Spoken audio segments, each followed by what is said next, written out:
Olá, investidores, tudo bem? Hoje eu vou falar sobre um tema macro, falar sobre riscos, né? Vou falar sobre o risco das contas públicas e o aumento no déficit, primário do governo federal. Vou falar também no impacto das curvas futuras de juros, a possível volta da inflação e como isso impacta aí o valor das empresas e do Ibovespa. Mas antes de começar esse vídeo, vai lá, se inscreve no meu canal, deixa aquela curtida e clica na notificação para você saber quando tem conteúdo novo. Então, o assunto hoje vou falar sobre a contínua deterioração das contas públicas. O governo está gastando muito mais do que ganha. Esse problema já existia antes da pandemia, já se esperava aí um déficit, A diferença entre o que o governo arrecada e o governo gasta já era 120 bi antes da pandemia. Agora está em 861 bilhões de reais. E aí, com isso, o que aconteceu? Tem uma inclinação da curva de juros. O que é isso? A gente tem taxa Selic, taxa de juros no menor nível da história, 2% ao ano, mas quando a gente olha as taxas longas, 2027, 2030, você tem taxa de juros aí entre 7,5% e 8%. Então, a taxa longa 2030, 7,9%, e a Selic 2%. Então essa inclinação é o mercado duvidando que o governo vai fazer ajuste, reforma administrativa, reforma tributária, que vai reduzir os gastos. E a gente teve, na semana passada, a divulgação aí do orçamento do governo 2021. Então é um rombo aí para 3 anos, porque esse ano teve Covid, auxílio emergencial, queda no PIB, enfim. Mas o rombo é grande, Aumentou essa semana meio na surdina, 860 bi negativo para 2020. Olhando 2021, 22 e 23, a gente está falando de um rombo de 573 bilhões de reais, tá, pessoal? Então vai ser em 2021 234, em 2022 186 e em 2023 154 bilhões de reais. Então é um rombo grande. O déficit primário vai representar aí mais ou menos 8% do PIB e até julho, a conta do governo já está negativa em 567 bilhões de reais. Então, segundo aqui o secretário do Tesouro Nacional, o Bruno Funchal, o Brasil só vai ter superávit primário entre 2026 e 2027. Então, tá lá no longo prazo mesmo. E aí, o que acontece com quem gasta mais do que ganha, Você que tem família aí, você que administra suas contas, você sabe que é impossível gastar mais do que ganha, a não ser que você vá contraindo dívidas. E é o que o governo está fazendo. Então, a dívida total bruta do setor público, 6,2 trilhões de reais. Isso já é 87% do PIB.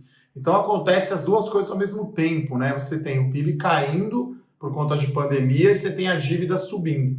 Então, a projeção é que a gente termine o ano aí muito próximo do dívida bruta total do Estado, pública, 100% do PIB. Então, são números aí bem negativos, só para lembrar, lá em 2007, quando tudo era bonito, o superávit primário era 4% do PIB e a dívida pública PIB era menor que 45%. Então, a gente está dobrando aí a dívida.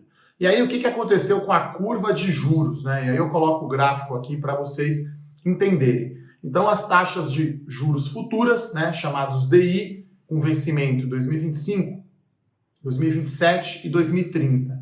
Então, você pode ver que do final de julho para cá, ou seja, pouco mais aí de 50 dias, as taxas subiram 1,1 ponto percentual, Então, a taxa mais longa de 2030 foi de 6,8 para 7,9, a mesma coisa na 2027 foi de 6,1 para 7,2. E olhando a DI 25, subiu de 5,2 para 6,2. Então, quando a gente olha taxas mais longas, olha como a curva está inclinada, Você tem Selic com 2% e a taxa futura perto de 8%. Tá? Então, é isso que está acontecendo. E aí, qual que é o impacto no mercado? Está aumentando o risco. Então, a gente tem que colocar isso. Taxa de juros, pessoal, é sempre um custo de oportunidade.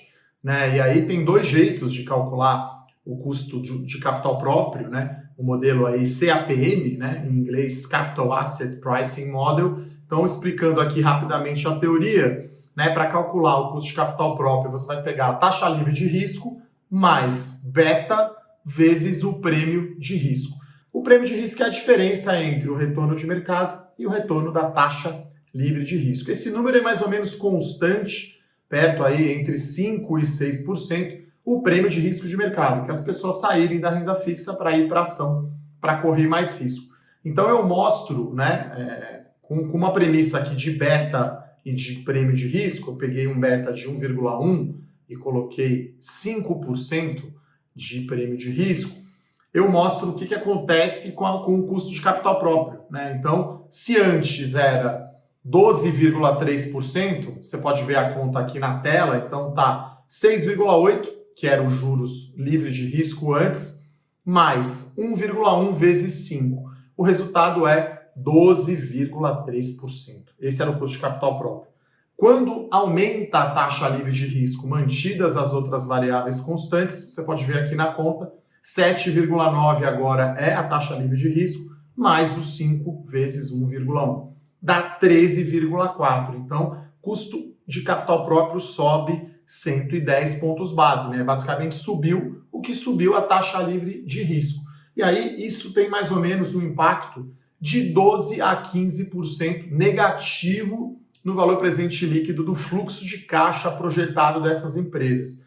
Então, na minha opinião, a deterioração do risco fiscal e das contas públicas explica o comportamento da taxa de juros, que aumenta a percepção de risco e aí explica o desempenho mais negativo aí do Ibovespa, Eu estou gravando aqui, o pregão está aberto ainda na sexta-feira, mas a gente está falando aí talvez uma queda desde o final de julho do Ibovespa de 6,5%, Caiu 3,5% em agosto, está caindo mais 3% em setembro. Bom, então muita gente me perguntou sobre a inflação, eu vou falar um pouquinho, então saíram os números de setembro do IPCA e do IGPM, Então o IPCA, Índice de Preços ao Consumidor Amplo, ele foi, essa inflação, 0,45 no mês de setembro, Então foi um número mais alto de inflação. No ano, a gente está com 1,35 e se olhar 12 meses, 2,65. Então aumentou a inflação, A gente estava aí com 2,30, 2,40 há 2 meses atrás. E quando a gente olha o IGPM, aí sim explodiu,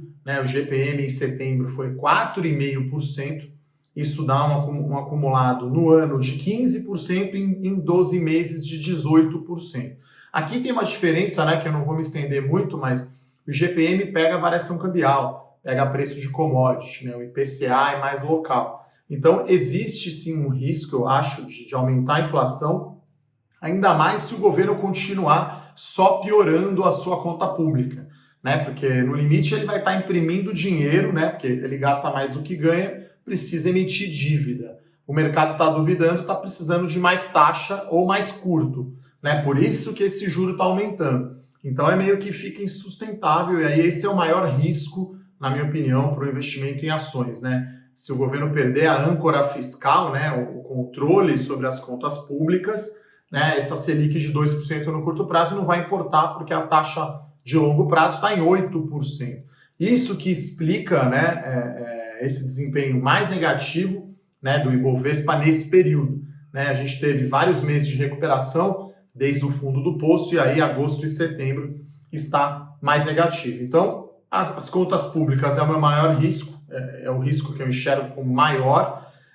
Eu não vejo ainda a volta da inflação, até porque essa semana saiu o relatório trimestral de inflação do Banco Central, então, segundo o Banco Central, a economia está melhor do que eles esperavam, principalmente com uma recuperação aí pós-pandemia. É claro que é uma recomendação, uma recuperação heterogênea, ou seja, tem alguns setores indo bem, outros indo mal, como é o caso de serviços ainda com a quarentena. Então, inflação, para 2020, para 2021, ainda está muito ancorado, como a gente chama. Então, ainda está perto entre 3 e 3,5 para o ano que vem, e como eu falei, esse ano aqui, 12 meses, a gente está falando de 2,5. Então, não temos ainda o fantasma da inflação olhando para o IPCA, acima dos 4%, Então, mas é algo que a gente fica de olho, principalmente conta pública.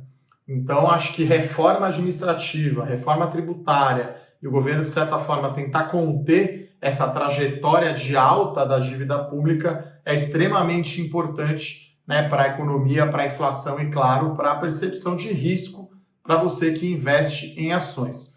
Então é isso, pessoal. Então eu fiz esse vídeo respondendo aí diversas perguntas que eu recebi no Morning Call, uma visão um pouco mais macro, tá, pessoal? Então, se você gostou desse vídeo, deixa aquela curtida, compartilha aí com aquele seu amigo e tenha um excelente domingo. Mandem sugestões aqui de assuntos de empresas e setores ou até mesmo um tema macro para eu falar aqui no canal. Forte abraço, até a próxima. Tchau, tchau.